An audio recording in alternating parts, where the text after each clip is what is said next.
Latvijas ozoli, stipri un vareni, gadsimtiem cauri tie zaļo un šalts.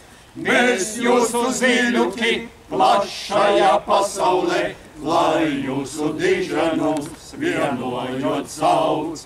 Mēs jūsu zīļuki plašajā pasaulē, lai jūsu diženums vienojot sauc.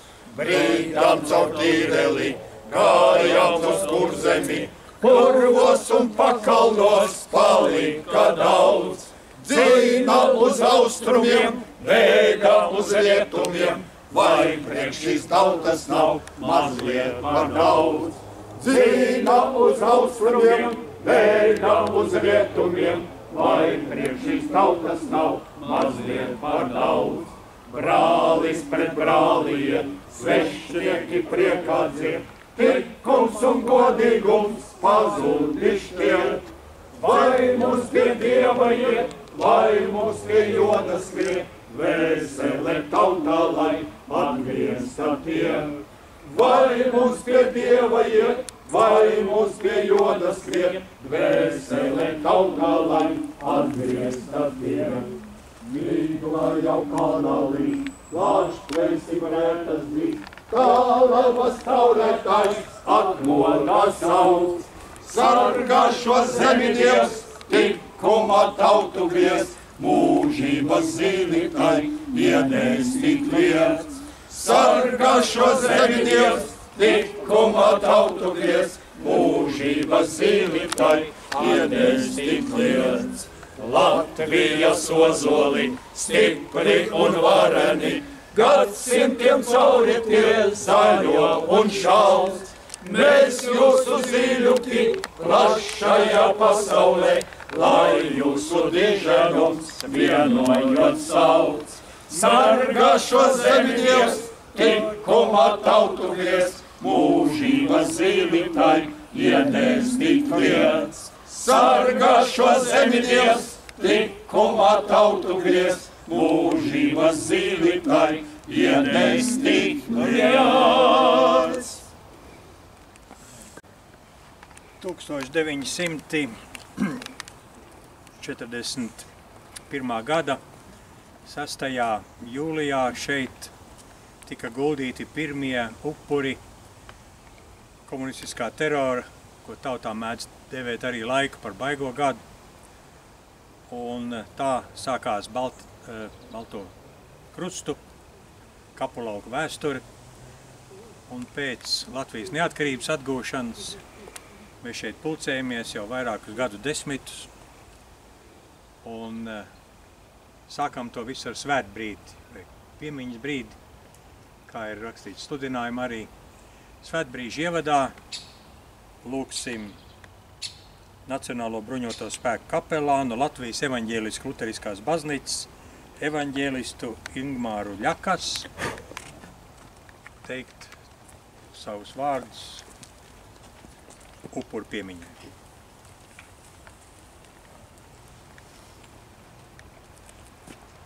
Augsti godātās militāra personas, civiliedzīvotāji, dārgie klātesošie. Uzklausīsim svētos rakstus no jaunās derības. Neuzkrājiet sev mantas virs zemes, kur kodes un rūsa tās maitā, un kur zagļi laužas un zog. Bet uzkrājiet sev mantas debesīs, kur ne kodas, ne rūsa tās maitā, ne kur zagļi ielaužas un spēj zagt. Jo kur ir tava manta, tur ir tava uzmanība. Patiesi, pieminot netaisnīgi nogalinātos, šos komunistiskā terora upurus, mēs stāvam liela uzdevuma priekšā. Būt cienīgiem šodien mācīties no viņu vēstījuma mums nākamajām paudzēm un to īstenot. Šodienas rakstu vieta man palīdzēja saskatīt šo atšķirību, kur cilvēks bieži vien klūp. Aizmirstams sākotni, no kurienes viņš ir saņēmis savu dzīvību, labvēlību, iespēju šeit dzīvot, pastāvēt, augļoties un vairoties un sevi realizēt. Ja mēs to neņemam vērā, ļoti iespējams šis dāsnais princips, kur mēs varam ģenerēt, jeb kultivēt, pavairot to labo, var sekmēties lielās katastrofās, kurā tiek kultivēta nevis mūsu pilnīga būtne, bet tikai kāds no aspektiem. Un zaglis ir viens no tiem aspektiem. Būt ārkārtīgi viltīgs, paņemt no otra mantu, pilsonisko brīvību, viņa dzīvību, bet nespēdams pats to ne sasniegt, ne veikt, ne īstenot. Šī viena no mūsu cilvēka kognitīvajām spējām analizēt, izprast ārēji, saprast, kur varētu būt labums. Tas nenozīmē, ka mēs kļūstam iekšēji bagātāki. Tas nenozīmē pašam tik galā ar iespējamo tumsu, iespējamo mantrausību, nesakārtotu dzīvi un citām cilvēka nešķīstām un grēcīgām izpausmēm. Šodienas pieminētie upuri mums norāda arī uz to, ka zaglis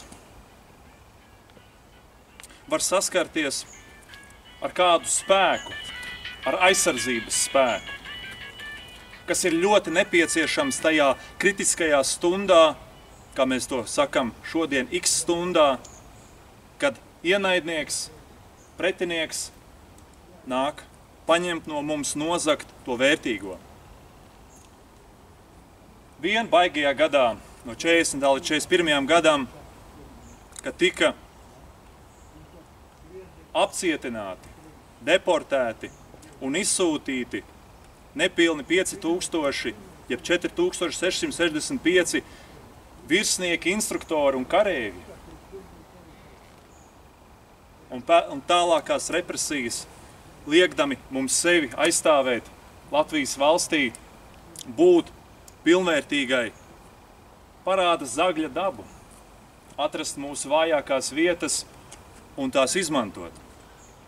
Mēs to nedrīkstam pieļaut, un šodien, esot ar Latvijas aizsargu organizāciju, mēs stāvam stipri iepratīm tiem jaunajiem nekonvencionālā kara paņēmieniem, kā to, piemēram, norāda Nacionālo bruņoto spēku zemesardzes štāba virsnieks majors Jānis Slaidiņš. Kad šajā nekonvencionālajā karā tiek izmantot arī civiliedzīvotāji, kas ir gan kā aizsegs, gan kā manipulācijas objekts, kad mūsu tuvinieki var tikt pakļauti it sevišķi mākslīgā intelekta pieaugušajiem paņēmieniem, radīt sintezētu, jeb mākslīgi radītu mūsu tuvinieka balsi vai izskatu, ko mēs zinām no šī zagļa, diktatora Putina veiktās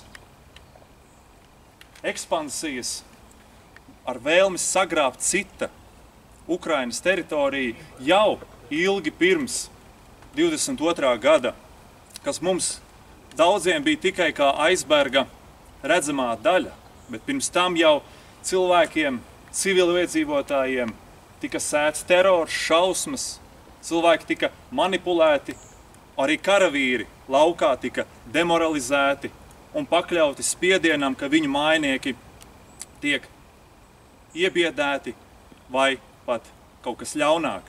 Tas nozīmē mums šodien paņemt līdzi gatavību arī mācīt savu tuvāko, ka mums ir kaut kas kā segvārds, kā parole vai kāds dzīves notikums, ko zinām tikai mēs, lai ienaidnieks nespētu ar mums manipulēt, kad kāds no jūsu varbūt tuviniekiem aizstāvēdams zemi tiktu nelietīgi apmānīts.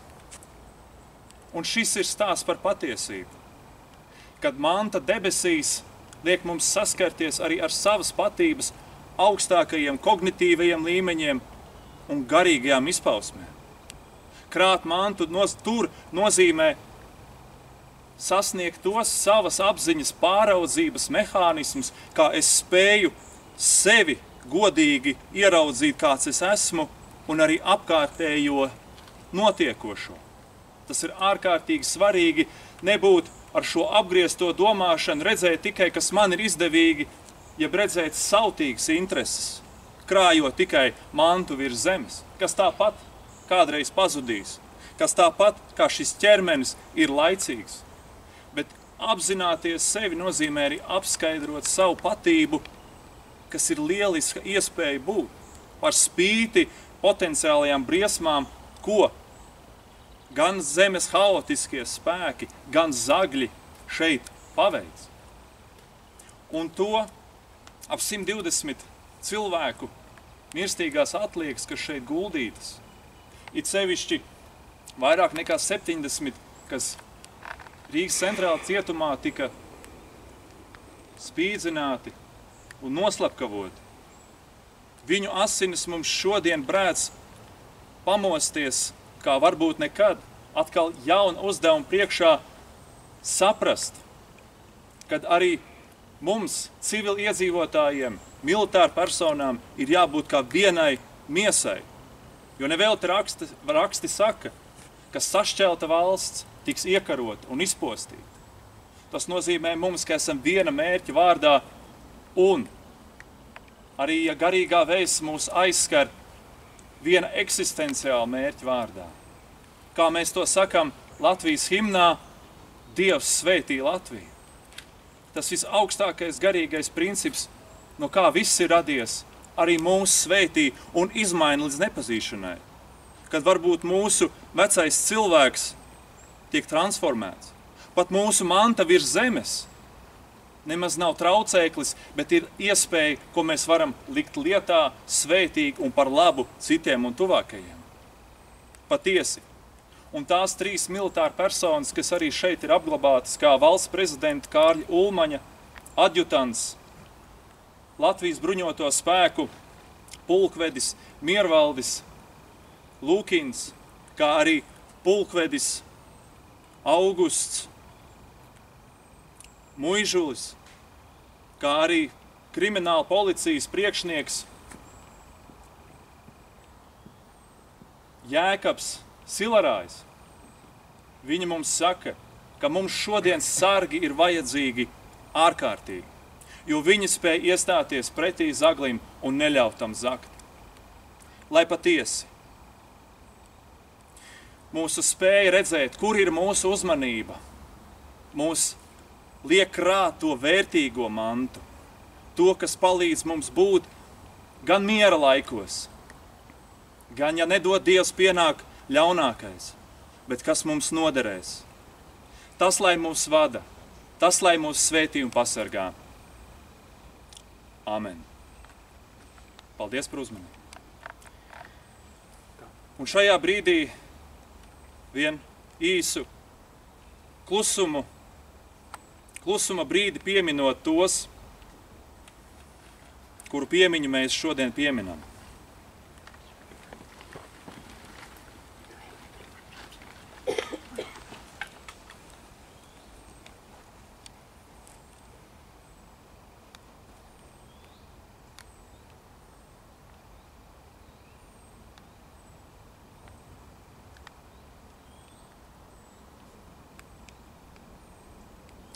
Lai Dievs jūs visus svētī.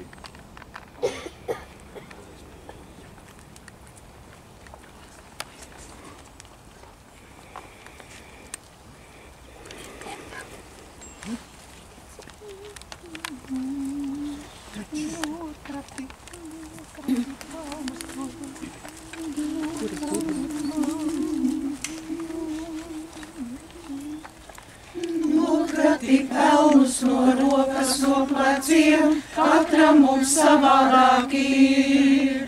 Nestāsti pasakas laimīgām beigām, nemāci melīgi ir. Aiziesim projām, mēs iesim, atnesīs atpakaļ strauts. Čalojot krastos, mēs nerimsim balsīs, paklausies sauc. Aiziesim projām, mēs iesim, atnesīs atpakaļ strauts.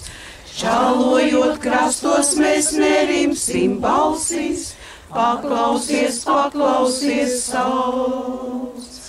Dzīvosim savējos laikos, kas mums ieklieka balss. Iesmelsim plaukstas pilnas ar vārdiem, pulkstenī sausīkās. Aiziesim projām, mēs iesim, atnesīs atpakaļ strauts. Čalojot krastos, mēs nerimsim balsīs, paklausies sauc. Aiziesim projām, mēs iesim, atnesīs atpakaļ strauts. Čalojot krastos, mēs nerimsim balsīs, paklausies sauc. Nevajag mocīt un nevajag mācīt, kokiem šīs debesis tiek. Nolīs par vaigiem vien mākoņi rūpīgi, kas to var atļaut, kas liek. Aiziesim projām, mēs iesim, atnesīs atpakaļ strauts. Čalojot krastos, mēs nerimsim balsīs, paklausies sauc. Aiziesim projām, mēs iesim, atnesīs atpakaļ strauts. Čalojot krastos, mēs nerimsim balsīs, paklausies sauc.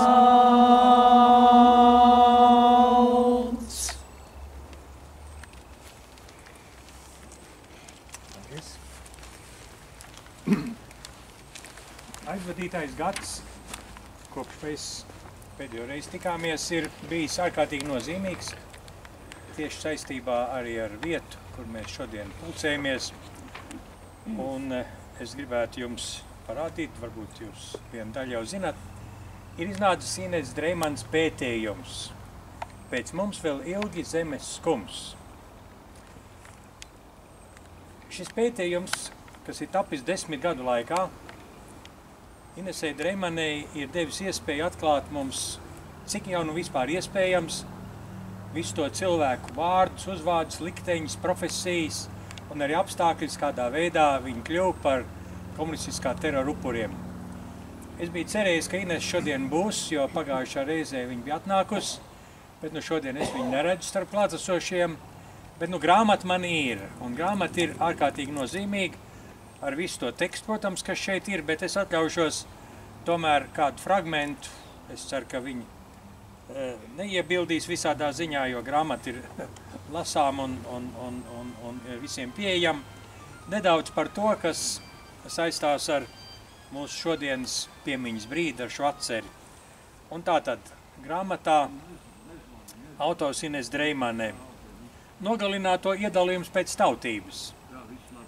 Latvieši 75, krievi 8, ebreji 7, vācieši 6, polis 1 norvēģis un viena tautība nav identificēta. Pēc 99 apcietināto nogalināšanas Rīgas centrāla cietumā joprojām atradās vismaz 77 cilvēki. 71 vīrietis un 6 sievietes, kuras bija minētas tā saucamajā Šustina sarakstā, pēc kura mēs zinām arī šie upuri tika pēc tam uzrakstīti, un šis saraksts oriģināls glabājas mums Vācijas muzejā, kas ir mums īsta relikvija bez šaubām, jo savā laikā atrasts Stūrmājā, tika aizvests pēc tam organizācija Nacionālā sardze uz ārzemēm, un pēc tam mēs jau pēc Latvijas neatkarības iegūšanas šo sarakstu ieguvām oriģinālā no tiem cilvēkiem, kas kādreiz centrāla cietuma Stūrmājā bija šo sarakstu ieguvušas. Un tā, man likās no viss tā stāsta, kas ir milzīgi bagāts un faktiem piesātināts, man likās, es gribētu šodien ar tādu, zinām, iespēju izteikt kaut kādu cerību, protams, jā, kas saistās ar šo nenogalināto cilvēku turpmāko rīcību, burtiski tai brīdī, kad ir prom okupanti, bet kameras vēl ir slēgtas. 41. gada 29. jūnija pievakarē cietumā iestājās klusums. Pirms tam ir bijusi šaušana. Vairs nebija jūtama čekistu un apsargu klātbūtne. Ieslodzīto izlaušanās sākās 30. jūnijā ap 4 no rīta, izmantojot visas iespējamās metodes. Pirmie brīvībā izkļuva 1. korpusa 20. kamerā ieslodzītie, jo viņi pa durvju lūku ieraudzīja cilvēku ar atslēgu saišķi un lūdza to atdot. Cilvēks lūgumu uzklausīja. Nav zināms, vai viņš bija no citas kameras, izkļūs apcietinātais vai cietumsargs, kurš nebija zaudējis cilvēcību. Citās kamerās tika sikstas un laustas durvis, izmantojot arestu lāvu metāla daļas.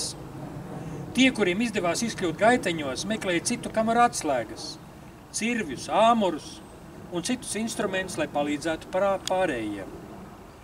Brokāns uzspridzināja kādas kameras durvis slēdzeni ar cietuma kancelējā atrasta revolvera patronu pulveri.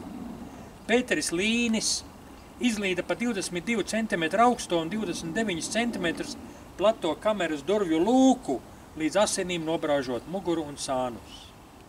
Izkļuvuši no cietuma cilvēki, kuri dzīvoja Rīgā, devās mājās. No citām Latvijas pilsētām un apriņķiem etapētiem meklēja iespēju apmesties pie radiem vai uzticamiem paziņām. Bēgšanas laikā bez vēsts pazuda Gerhards Kondrattī. Nav izslēgts, ka viņš mīra no asins zudama vai pēc iziešanas no cietuma un vēlāk tika abedīts kā nezināma persona. Par to, ka Rīgas centrāla cietumā notikuši nošaušana, sabiedrība uzzināja 41. gada 1. jūlijā, pēc tam, kad Rīgu bija ieņēmis nacistiskās Vācijas karaspēks. Līdz 3. jūlijam tika izveidota ekshumācijas komisija, kurā ietilpa juristi un tiesu medicīnas eksperti. Ekshumācija notika 4. jūlijā. Visi tie, kuri piedalījās kapabēdas atrakšanā, to darīja brīvprātīgi. 4. jūlijā ekshumēja 98 nogalinātos. Lielākajā bederē, kuras izmērs bija 8x8 metri, atrada 62 cilvēku līķus. Mazākajā bedrē 5x5 metri 36.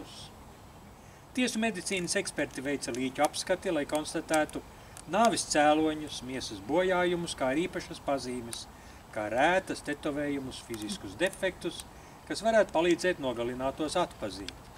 Pēc drēbēs atrastiem dokumentiem 4. jūlijā atpazina 28 nogalinātos. 5. jūlijā Rīgas centrāla cietuma teritorijā ielaida iedzīvotājus, cerībā, ka izdosies atpazīšanu turpināt. Tā tika identificēti vēl 25 cilvēki. 6. jūlijā lielāko daļu nogalināto apbedīja kopējā kapā Rīgas meža kapos. Uz katra kapa tika uzstādīts balts koka krusts, un šo vietu sāka dēvēt par baltajiem krustiem. Vismaz 12 nogalinātie tika guldīti ģimenes kapos. 7. jūlijā Rīgas centrāla cietuma pagalmā atsevišķi apraktu atrada vēl vienu cilvēku, kurš bija nogalināts ar šāvienu pierēju. Viņu neizdevās identificēt un arī apbedīja meža kapos kā nezināmu. Balto krustu kapulauka apbedīšana pēc 1941. gada 6. jūlija turpinājās. Laikā no 20. augusta līdz 1944. gada 3. maijam tur vēl apbedīja 11 cilvēkus, kurus Rīgā un Rīgas apkārtnē bez tiesas nošāva komunistu okupācijas režīma amatpersonas. 32 Rīgas čekā 41. gadā ar nāvi sodītie un 3 cilvēki, kuri gāja bojā komunistisko diversantu organizētajā teroraktā, kas bija 43. gada 13. novembrī. Balto krustu kapulauku iznīcināja 1969. gadā. Tika nogāzti krusti un attiecīgajā teritorijā atļauja veikt jaunas apbedījumus 80. gadu beigās. 90. gadu sākumā kapulauku atrašanās vietu faktiski nācās meklēt no jauna. To izdevās noskaidrot pateicoties lieciniekiem. Šobrīd Balto krustu kapulauks iekļauts valsts aizsargājamo kultūras pieminekļu sarakstā, un tajā ierīkot piemiņas vieta ar memoriālo kompleksu. Tāds ir stāsts par tiem cilvēkiem, kur piemiņa šobrīd tiek godināti. Un vēlreiz aicinu jūs, grāmata ir grūti lasām, to nav iespējams lasīt kā daļliteratūru. Protams, ir jāmēģina kaut kādā mērā noskaņoties, koncentrēties un lasīt pa atsevišķiem paragrāfiem, izejot no tā, kādā veidā vēsturniece Ines Dreimane izcili vienkārši ir veikuši šo pētījumu. Un tādā veidā es saglabāju mūžībai ne tikai to, ko mēs šodien redzam kā liecību, kā Balto krustu kapulauku, bet arī pateicoties viņai un pateicoties viņas izcilajām pētījumam. Tā, muzikāls priekšnesums varētu vilkus aicināt, lūdzu. Pēc šāda te lasījuma, man liekas, tas būtu tāds noskaņojumam atbilstošākais priekšnesums. Jā, tā.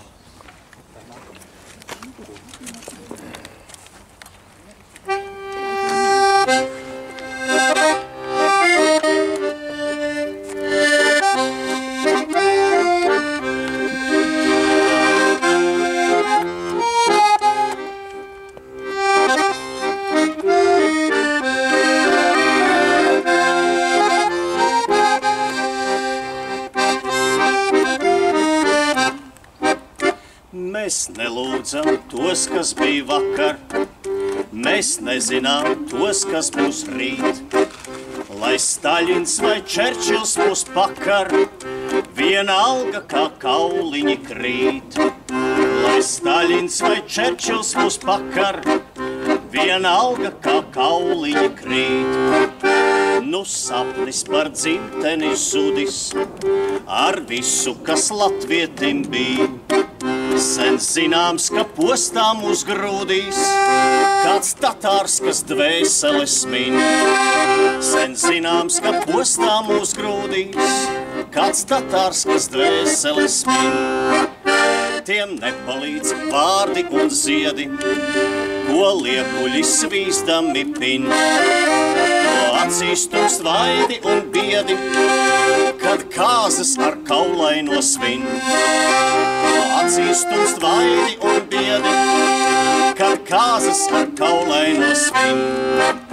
Lai ģeķi puš pīlītes naivās, ka vēl kaut kur taisnība mīt. Ar Kurzemes veļupēm laivās daudz biedru jau aizvedīs rīt. Kurzemes veļupēm laivās, daudz biedru jau aizvedīs rīt.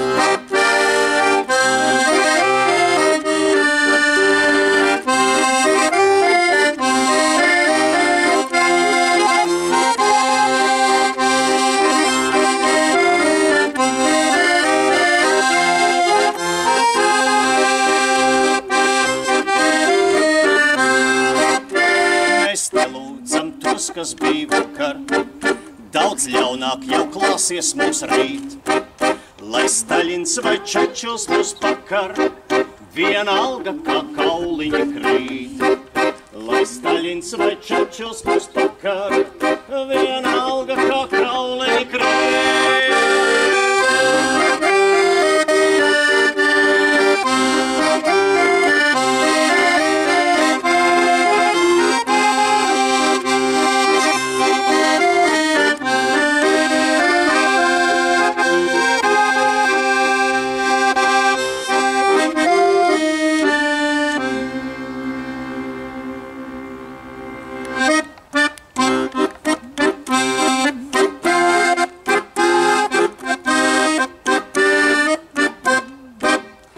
Zem mūsu kājām lielceļš balts uz Latviju tas ved.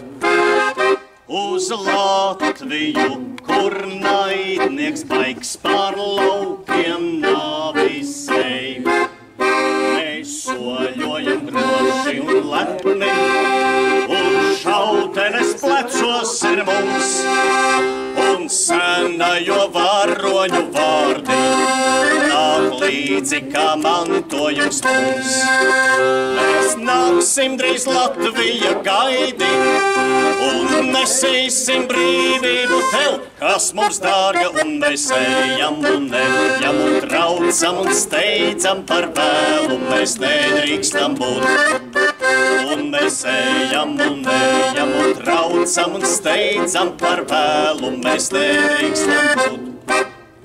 Mums viena doma sirdī vēl par tevu zemi stāt, un nežēlīgam naidniekam likt visu atmaksāt.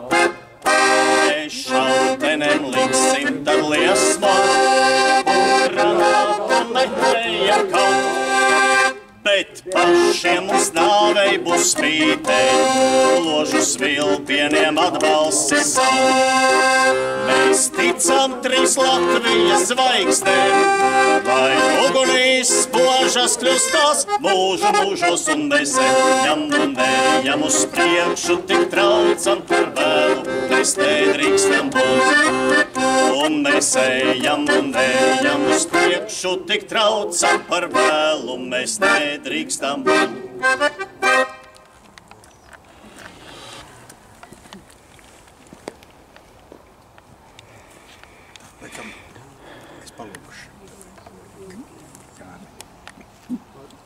Droši vien, ka mēs visi šeit nākot pirmām kārtām esam gatavi satikt un runāt ar Rīgas represēto biedrības priekšnieku Jānu Lapiņu, kurš mūs visus, kā nāk tuvāk jūlija sākums, tā atrod un kurbulē un ieliek arī sludinājumu laikrakstā, un es pat nespēju iedomāties, vai mēs varētu kādreiz arī būt tā, kad Lapiņa Jānis mūs nav atkal pacēlis kājās un licis nākt šeit un pieminēt šos upurus. Jāni, varbūt kādus vārdus lūdzu, tad es tik labs.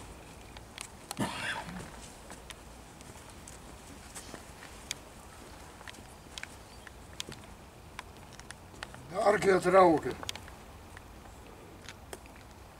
ar ko lai sāk? Pagājuši jau vairāk kā 20 gadi, kā es te sāku ņemties un atgādināt un sākt un tā, bet ko es esmu redzējis?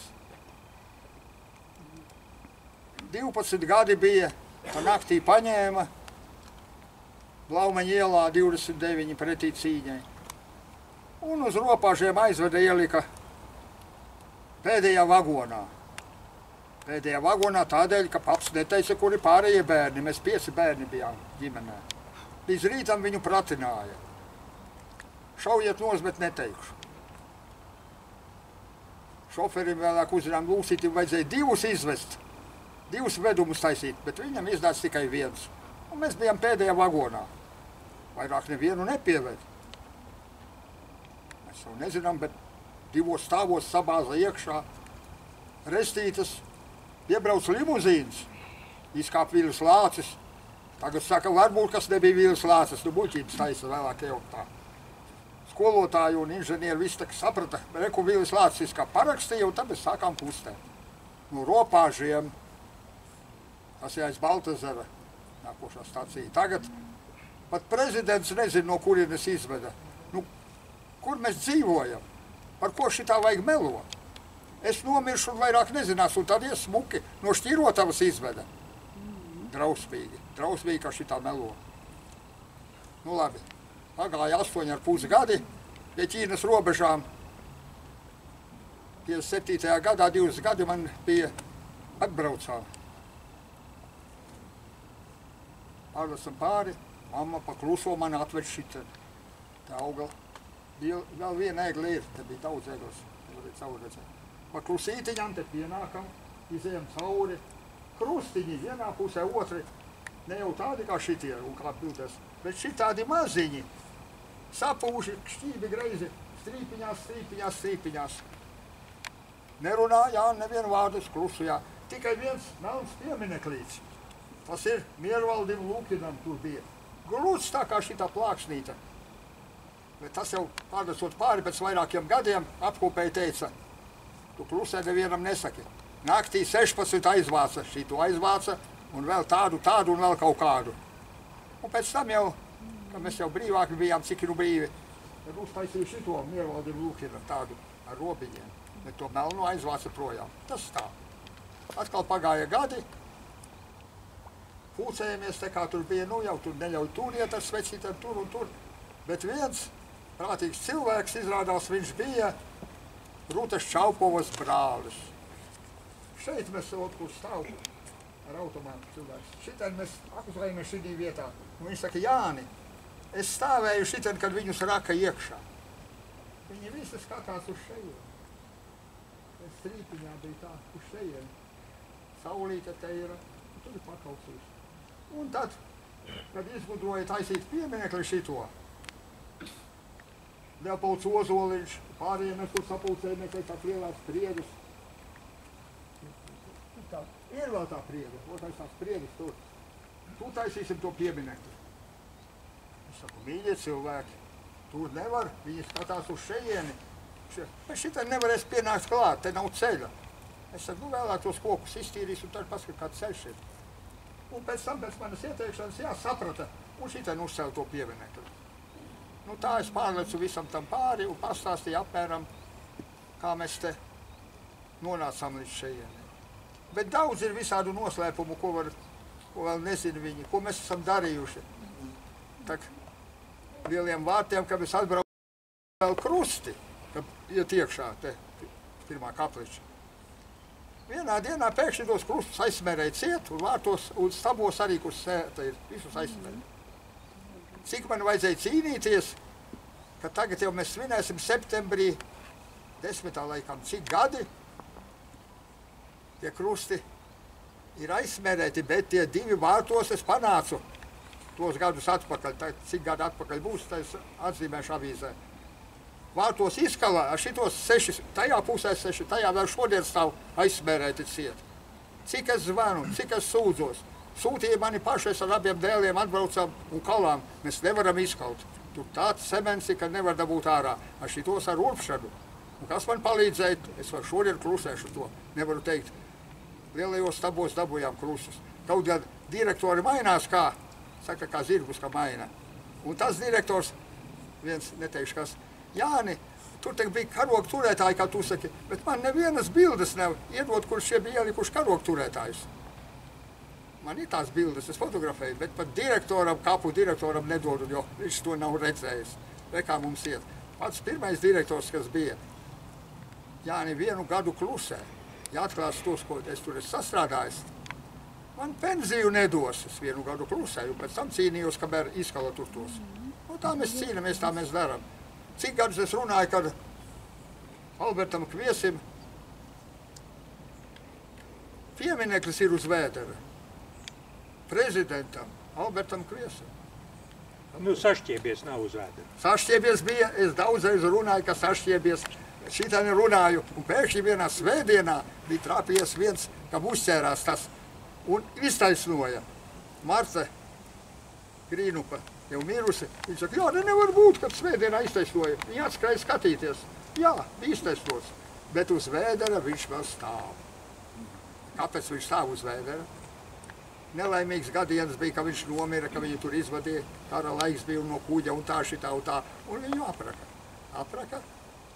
Bet tur ir, kur tam Grīnupam vecāki un kā. Nākošā naktī izrakuši jau tur, tikuši līdz prezidentam, bet nav viņa aiztikuši. Iztraucēti. Atsauca kurtiņu, kā tur ir. Nu šitā un tā un šitā izstāstīja tā, nu labi aizraka ciet. Un pēc tam uzlika to pieminekli, viņš saka, bet uz Vēdera uzlika. Un cik viņš runāja, cik viņš mums stāstīja, nomira kurtiņš, nomira Marta. Es vēl viens palicis, kas vēl to varu pateikt, bet kam to teikt, ja prezidents šitā nenāk neskatās? Tā tas aiziet nebūtībā. Nu, varbūt pietiek stāstīt, jā? Es par daudz varu sastāstīt. Tu jau māji ar galvu, ka pietiek, jā. Daudz, kas tikko nevar stāstīt. Tāpat, vairs man, Vili Lācis, viņš parakstīja bez braucām, bet Vilis Lācis nomira. Šito prieku. Viņa apglabāja pretī lielai kapličai, kur alēja šitā un tā, un viena prieda auga kā nelaimīga. Tur viņa apraka, un pilns ar kroņiem bija, un tā. Nākušā dienā neviena kroņa. Otrā kapličā, aiz kapličas dzīvoja Ekmaņa mamma. Ekmaņa visi zina, kas ir Ekmaņa mamma. Viņai tur bija dzīvoklīts. Viņa manai mammai stāsta, jo Langstiņos pienu ņēma pie manas mammas. Zināja, kāds notikums šonakt, Lācim visi kroņi apsakti. Apzirdīja to sargu, to večuku un kroņus aizveda. Tagad no rīta vajadzēja meklēt pa balām, kamēr uzlikt. Nākošā reize viņš izrakts uz ceļiem stāv. Pēdējā reize 4 metru uzbēra augstu šito, lai tak šaksti neredz. Uztaisīja viņam pieminekli. Un tad jau nu pat nesen, pusgadu atpakaļ, viens gudrinieks izstāstīja, televīzijā stāstīja, jā, naktī mums lika nākt tiem kapračiem un rakt viņu ārā. Bet kas tad tur bija? 3 kauli. Nekā. Tad tos 3 kaulus iestādīja, ieraka te. Un tagad viņš to pieminekli uztaisīja, nu kā saka, otrādāk. Vējš pūš tā, mati iet uz otru pusi, tam jūrniekam. Tas piemineklis tur viņš stāv. Tas viss ir vēl priekšā, lai šaksti neredz. Pietiek man muldēt, sakiet, pietiek. Paldies! Daudz lietu šitādi ir, bet kur mēs ejam? Man jau ir 88, nu cik es vēl? Tā ir Benita, vai ne? Arī Benita mana grāmatvedē ar 88. Biedrības Benita. Labi, vienā gadā, viena starpība, viena diena mums ir starpība. Šitā sagadīs. Paldies! Labi, Jāni, labi veselību tev. Turamies un tā uz priekšu vēl vismaz 12 gadus. Veselībai jābūt labai, jo mana sieva ir farmaceite. Pasaki tikai, ka tev kaut kas sāp. Uzreiz tev šprici pirkstā, tev šodien kūka gar degunu. Kā tev laimējies? Jā, pirms tātad mēs tūlīt klausamies. Pieminēja kapsētas pārvaldi un viss es arī tikos pagājuši nedēļu ar kapsētas pārvaldes cilvēkiem un viņi teica ar lepnumu, ka viņi ir saposuši un šķiet, ka tiešām ir arī tie krusti krāsot, tas laikam ir kapsēta pārvaldes nopelns. Bet bija kādreiz tāds Bērtuls Pizičs, varbūt atceraties.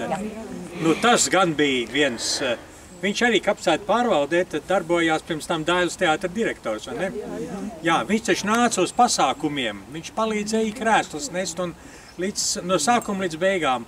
Tā kā, nu, tiešām atkal jāsaka, bez labiem cilvēkiem nav pasauli. Un tiešām, Jāni, paldies tev un atceramies visus tos, kas mums ir līdzējuši un vēl varbūt arī pa pieminekli un vēl citu, tad es vēl pataupīšu savu sakāmo, ja?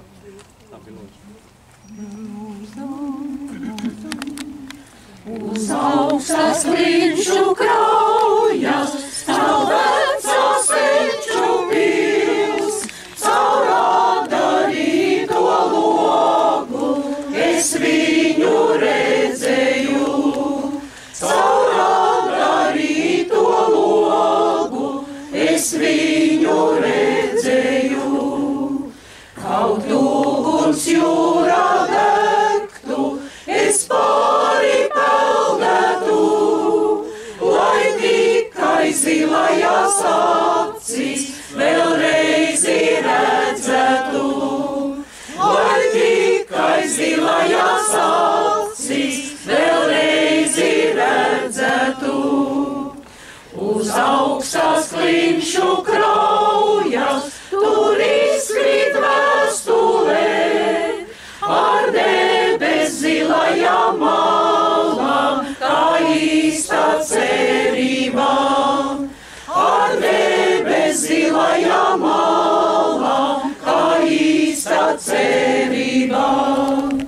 Kaut uguns jūrā degtu, es pāri peldētu, lai tikai zilajās acis vēlreiz redzētu.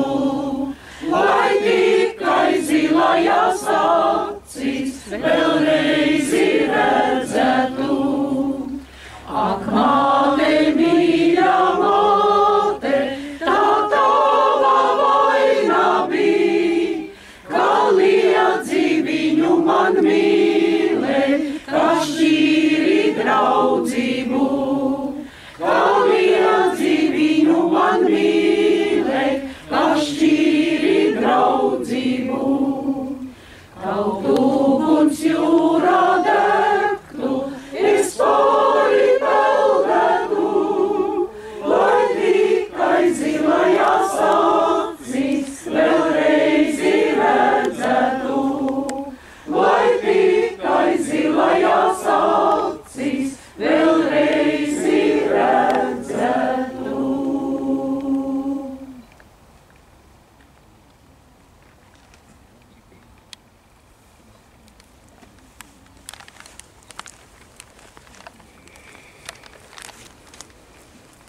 Sakot dažus vārdus par šo lielisko pieminekli, es vienlaikus gribētu vēl minēt kādu interesantu darbu, man liekas, ko ir Okupācijas muzejs izdevis. Mēs Ines Dreimans grāmatu jums pazīstam, un Okupācijas muzejā jūs varat pavisam burtiski, nepilns mēnesis atpakaļ, ir lūk šāda grāmatiņa izdota, saucās Austrumu robeža noziegums Masļenkos, 940. gada 15. jūnijā. Man ir drusku žēl tai ziņā, ka es arī ar jauniešiem strādāju un bieži tiekos ar cilvēkiem, kuriem patiesībā vajadzētu zināt, ka piemin vārdu Masļenki, tad man jautā, kas tad tais Masļenkos? Sāk arī tas viss lēnām aizmirsties, diemžēl, tāpēc šīs grāmatiņas uzdevums ir patiesībā neļaut aizmirst šo noziegumu, kas tika izdarīts vēl tātad pirms tam, ko mēs te varam atcerēties un kas notika Rīgas centrāla cietumā. Un šajā piemineklī ir iecirsts un arī kapulaukā apbedīts Friedrichs Puriņš. Puriņš ir Masļenku robežu punkta, robežsardzes priekšnieks, kurš tai brīdī, kad 15. jūnija rītā ap 2 naktī apmēram 25 čekisti, sauksim tā, NKVD kaujinieki uzbruka 3 Latvijas robežsardzes posteņiem. Tātad vēl 2 dienas pirms 17. jūnija, pirms sākās okupācija un tanki sāka šķērsot Latvijas robežu. Iemesls, kāpēc viņi to darīja, ir šobrīd grūti tā līdz galam skaidrojams. Iespējams, ka tā ir bijusi provokācija, lai pēc tam varētu teikt, kā Hitlers savā laikā Polijā uzbrukdams teica, vai ne, ka poļi visu laiku ir šāvuši, un Krievi par somiem tāpat teica.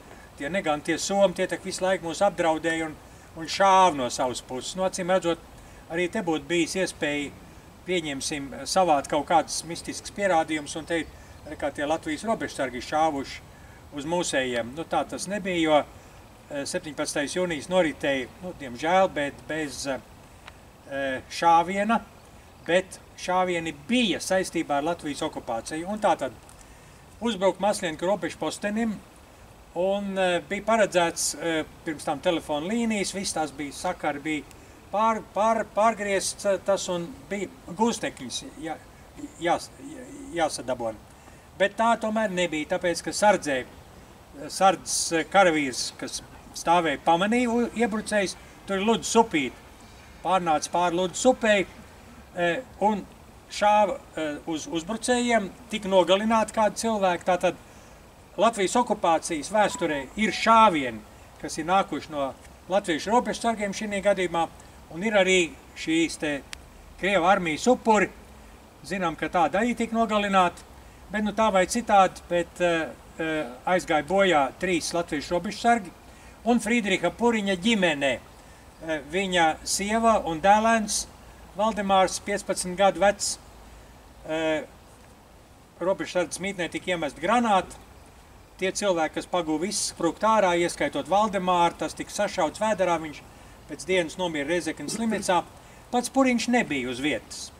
Un tātad šos robežsargus apbedīja ar godu, un jūs varat lasīt šo vēsturi šī brošūriņā, bet ir Friedrichs Puriņš, un Puriņš tika atrasts Rīgas centrāla cietumā. Arī Ines Dreiman nav varējis noskaidrot, kurā brīdī Puriņš ir apcietināts, kurā brīdī viņš ir aizvests uz centrālu cietumu un nošauts jau droši vien kopā ar visiem citiem, kad jau bija sācies Vācijas uzbrukums Padomju Savienībai un Latvijas teritorijā ienāca.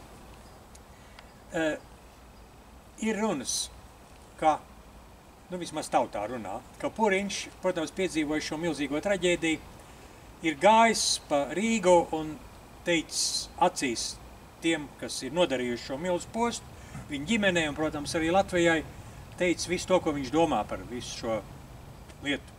Bez šaubām, cik tad ilgi tā varēja staigāt, bija savākts, aizvests un nogalināts. Tātad šī kapalaukā guļ arī Maslienku robežsardzes priekšnieks Friedrichs Puriņš un grāmata, kas ir brošūriņa, burtniciņa, kas godina šo cilvēku piemiņu, tā tagad ir tapusi uzrakstīta un patās burtiski. Tātad 15. jūnijā šī gadā mēs bijām Baltinavā un šī grāmatiņa, šī burtniciņa arī tur tika atklāta. Piemiņas brīdis Baltinavā ir veltīts Maslienkiem, jo Maslienki tā jau ir Abrenes puses, un tur jau klāt vairs dabiski, jūs zinat, vairs netiek. 1990. gadā tur notikās tāds diezgan interesants pasākums ar 3 autobusiem.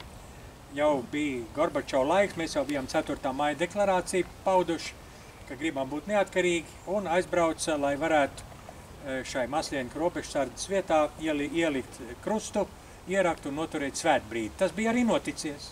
Tas notika. Palmīra Brits bija tāda kundze vai nekur arī viena no organizētājām. Mēs ar viņu tikāmies, viņi to izstāstīja. Šeit ir arī fotogrāfijas un ir arī šis notikums šī burtniciņā parādīts.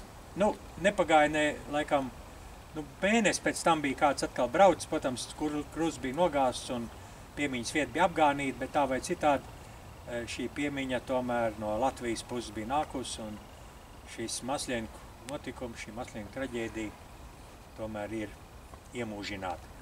Un tad visbeidzot, savu stāstu noslēdzot arī par šo pieminekli, es jau esmu kādreiz minējis. Tātad Ruta Čaupova, kas te tika minēta, ir tā mākslas zinātniece, kur diemžēl mīra arī šogad. Tā kā šis gads tiešām ir tāds, kurā ir šādi daudz notikumu saistībā ar Baltiem krustiem. Un viņa ir veltījusi monogrāfiju tēlniekam Jānim Karlovam. Jānis Karlovs ir ikšķilnieks un dzīvs, un vesels un vēl laikam strādā arī, kaut gan arī gados apmēram tāpat kā Jāni tu.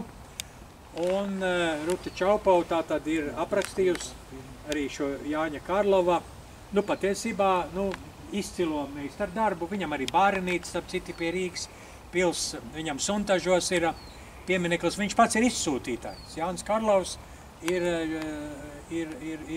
deportēts ar ģimeni. Un Jānis Karlaus, šis ir Somijas granits.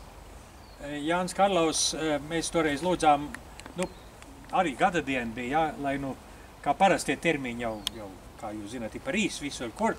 Un viņš bija braucis uz Somiju un teicis, vai nevar tomēr pasteidzināt, jo vajag strādāt un darboties.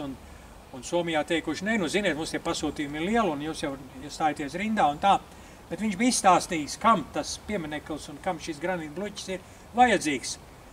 Viss bija kārtībā, Somi bija atvēruši, tā teikt, zaļo gaismu visam pasākumam un izkaluši ir šo bluķi viņam pirmajam. Un piemineklis līdz ar to ir atnācis, un mēs redzam šī pieminekļa kompleksa izcilo veikumu. Un vēl ir Jānis Rīvārds, tāds vīrs, ko es vēl noslēgumā pieminēšu, jo Karlovam, nu jau gadi diezgan daudz, kā 10 pagājuši, Jānim Karlovam, protams, vajadzēja šos uzvārdus, protams. Nu, un mēs mēģinājām vēl, Ines Dreiman vēl tikai bija sākusi kaut ko darīt un pētīt, mums vajadzēja šos uzvārdus. Mums okupācijas muzejā bija Šustina saraksts, izrādās tagad ir vēl viens saraksts, bijis Vēver saraksts, to mēs nezinājām.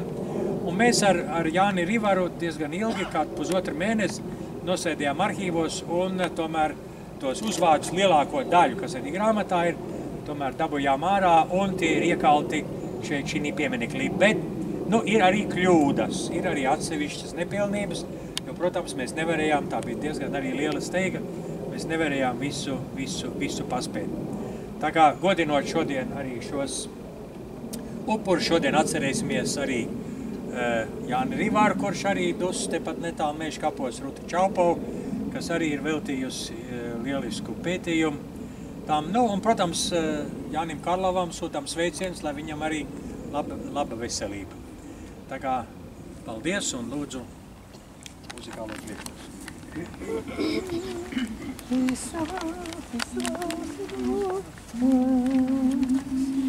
Es vēlos mājās pārnāk, kad abeles ziedos plaus, un viņu balsargie ziedi man lēni matos bīrs, un viņu balsargie ziedi man lēni matos bīrs.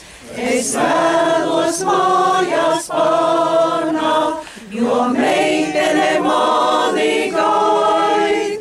Zem Latvijas šaucošiem bērziem mums lēns būs satikties.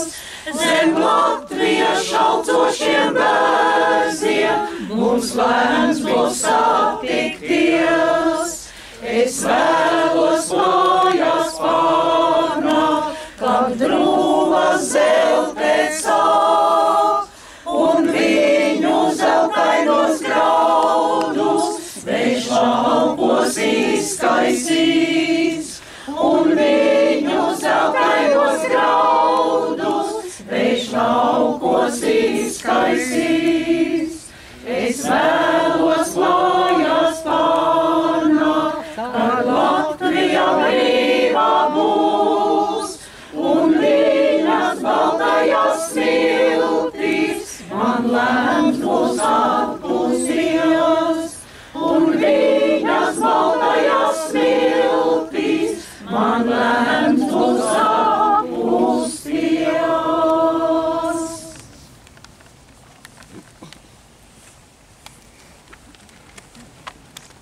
Šodien mums tāds īpašs noskaņojums, es domāju, daudziem ir, jo mēs redzam tādu, nu, nepārāk, man liekas, mūsu pasākumos bieži redzētu ainu, kad ir goda sardze pie pieminekļa, un ir vīri, kas ne tikai mūsu kapelāns, bet arī vēl kādi formās, nu, arī mūsu brašie dziedātāji, protams, bet ir tādi jau drusku gados jaunāki un tādi stiprāki un enerģiskāki, un tātad Latvijas aizsarga organizācija, un Gats Ulmans, varbūt jūs varat, Gati, kādus vārdus teikt uzrunājumu, pateikt, kāpēc esat šeit tik lieliskā veidā arī godināt šo pasākumu.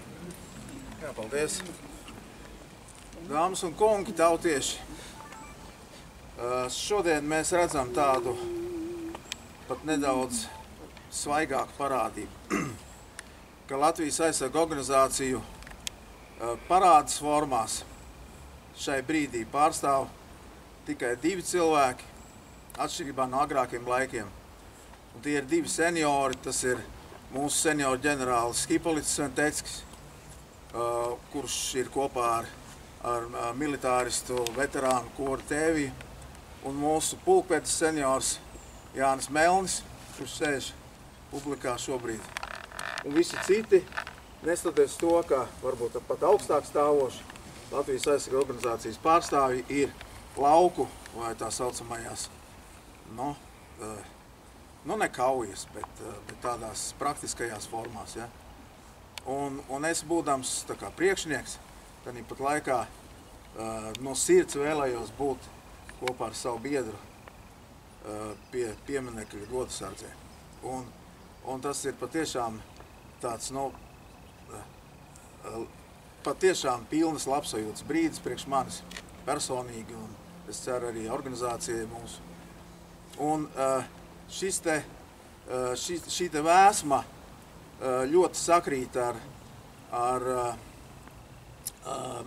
militāro spēku garīgā tēva kapelāna kunga teikto pasākumu sākumā, ka jā, mēs esam maza tauta un mēs varbūt nevarētu vienmēr pretoties tām gūzmām raķešu, kuras varētu raidīt lielas tautas uz mūsu pusi.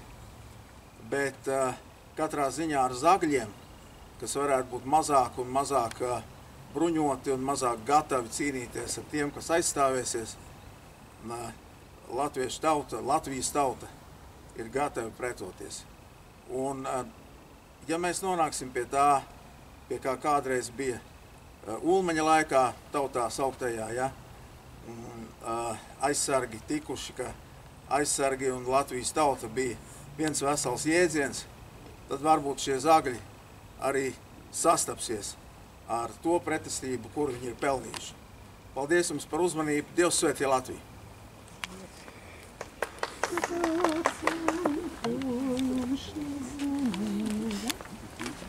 Svēts mantojums šī zeme mūsu tautai un svētīs tas, kas droši par viņu krīt, lai mūžu mūžos zelt un plaukt Dievs ļautai un saulei liek par mūsu drūmām līd un saulei liek par mūsu drūmām līd. Nekur virs zemes neapsveiks tik silti, laids mūs neviens, kā apsteidz drūmas šīs, ar kurām augšup slejas bēzu ciltis un liepas šaucot vēras debesīs, un liepas šaucot vēras debesīs. Par visiem svētumiem, ko sirdī nesam, lai šo ik viens sev pirmā vietā liek. No zemes šīs mēs izauguši esam, par zemi šo mums galva jānoliek. Par zemi šo mums galva jānoliek.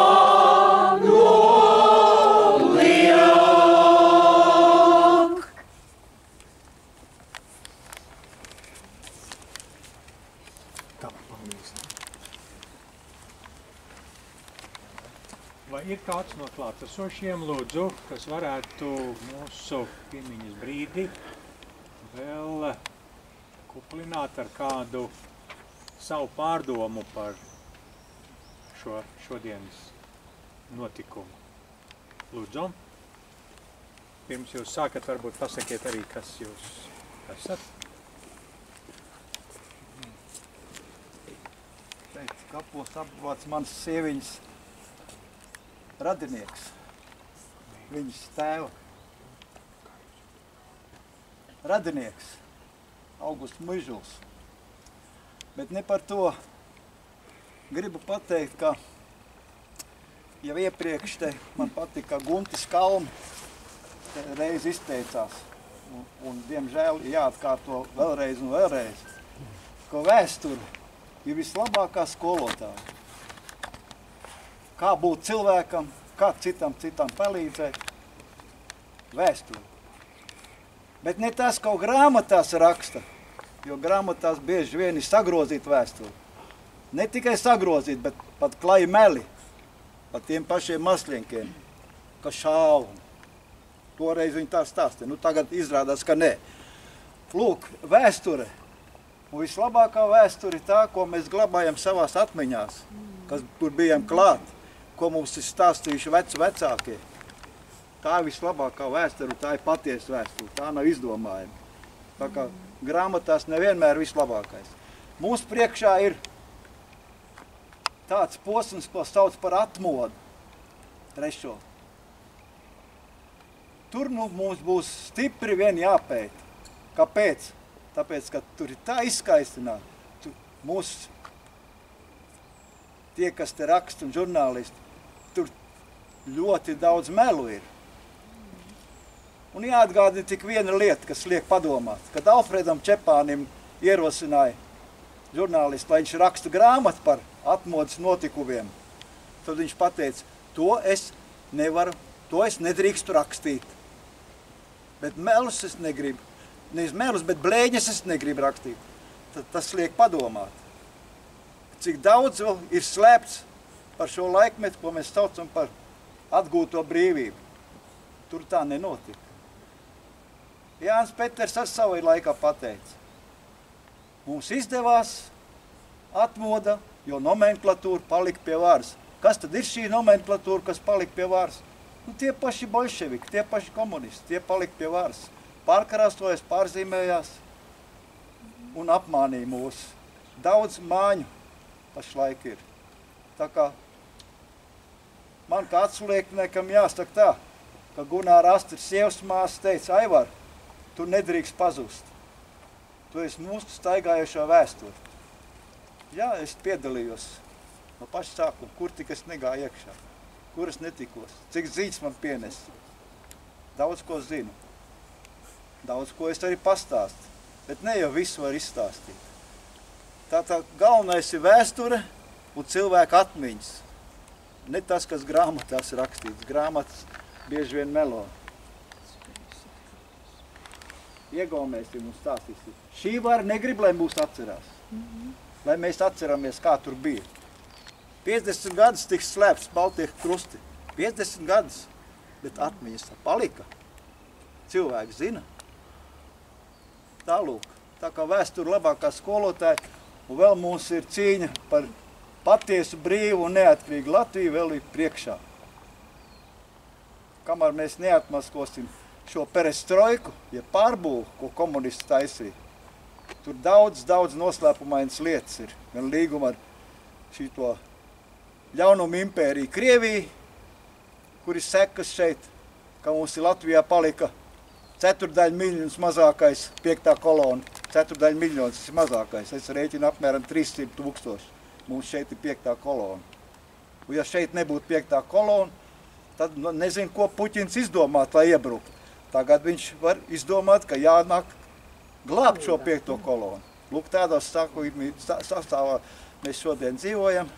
Varas sastāvā, ka arī tā ir milz problēma, kā atbrīvoties no 5. kolonas. Nu, tas vēl priekšā ir. Liels pārmaiņas ir priekšā. Arī karš Ukrainā arī interesanti notiek. Sen vajadzēja sakaut šo ļaunumu impēriju. Sakaut vienkārši. Šeit tā nenotiek, tā kā tas arī noslēpumā teikts. Arī noslēpumā, bet ne tīri noslēpumā ir cilvēki, kas pateica, ko viņi grib pataisīt. Ukraina pa jauno debesu Jeruzālemi. Domāsim. Un tas nav nekas slepens nemaz. Domāsim, kur mēs dzīvojam. Mums vienkārši jābūt garīgi stipriem un vēstures zināšanas, lai būtu pēc iespējas vairāk saglabāts. Un, lai saglabātos vēstures zināšana, mums tās senioriem, jauniem jāstāst tas ir. Jaunieši ļoti maz ko zina. Paldies. Aivars Andersons, es neteicu, laikam, kas esmu pilsoņu kongresa delegāts, sabiedrisko lietas pārzina un pilsoņu kongresa kontrols komisijas dalībnieks. Tajā laikā nedrīkstēja Latvijas karogu rādīt, variet iedomāties. Un tad, kad viņu bēra ar rokām, cilvēki to kapu ciet, tad viens no azotas izvilka Latvijas karogu un pārklāja zārku. Tad nedrīkstēja Latvijas karogu vēl rādīt. Variet iedomāties, un tagad Latvijas karogs kādi mētajās. Cik daudz šodien vēl ir, kad karogi nav pielikti, daudz karogi ir vēl ar vakardienas melnajām lentēm. Tāda cieņa. To gribēju atgādināt. Tas nav sen, kad Gunāra Astru glabāja, ar rokām aizbēra ciet. Bet bailes bija. Tagad vai tā nav vairs bailes? Jaunatne to nezina. Man likās, pēc šīm uzrunām prasās pēc vilkiem atkal. Kur vilks ir? Aizgāja jau? Ir aizgājis. Aizmuka vilks. Vilks ir mežā.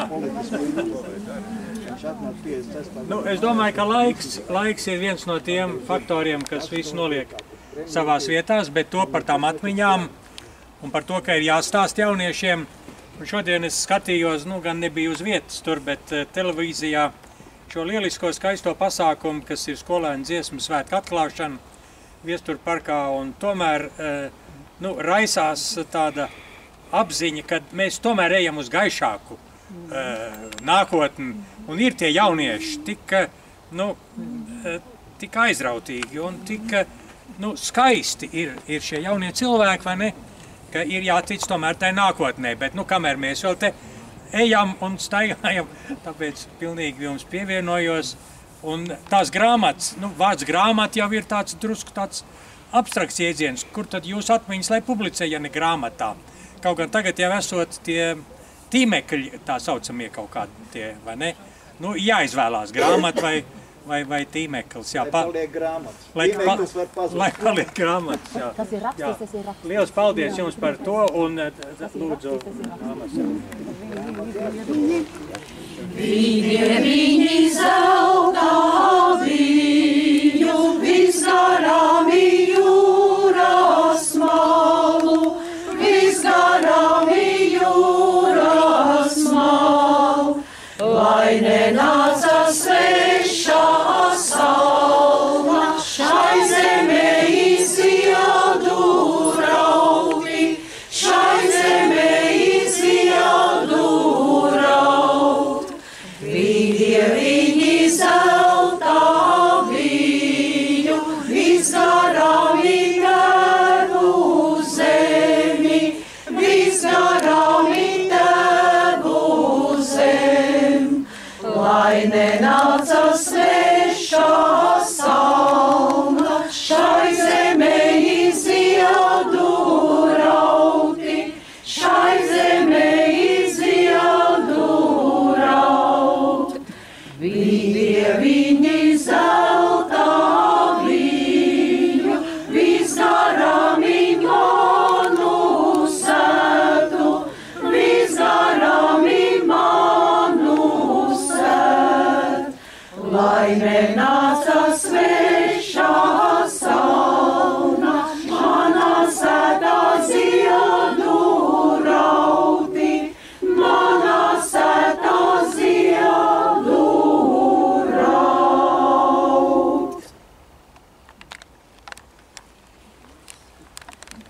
Tuvojas novakars un arī mūsu piemiņas brīža izskaņa raugi ir jau klāt. Vai ir kāds, kurš vēlētos vēl kādas savas domas izteikt šī brīdī, lūdzu?